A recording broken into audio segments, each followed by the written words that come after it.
नमस्ते प्रणाम। आप सबके बता दें कि पीकेपी भोजपुरी यूट्यूब चैनल ये वीडियो लास्ट तक देखे के बाद और एक वीडियो के सब्सक्राइब और शेयर जरूर करो। काहे कि आज बात करें हम रितेश पांडे जी के बारे में, और रितेश पांडे जी का गाना 800 मिलियन क्रॉस कर गई बा। जी हाँ, हेलो कौन 800 मिलियन क्रॉस करके चुकल बा।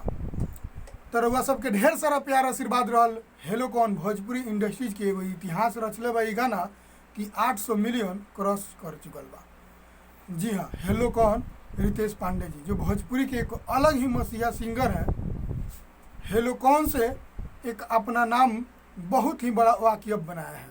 हेलो कौन 800 मिलियन क्रॉस कर चुकल बा। तो रउआ सबके हम बता दी कि 800 मिलियन क्रॉस कर चुकल बा हेलो कौन गाना। और जे भी भाई नहीं के सुन ले वो गाना के जरूर सुनी जा और जाके ढेर सारा प्यार आशीर्वाद दी जान। काहे कि इतना सारा प्यार आशीर्वाद मिलल बा कि भोजपुरी इंडस्ट्रीज में एगो अलग इतिहास रचा गई बा। तो जी और सबके ये एगो संदेश रहा, सब्सक्राइबर जरूर करो और वीडियो के शेयर जरूर करो। काहे कि रितेश पांडे जी के फैंस के पास ये वीडियो जरूर पहुँचे।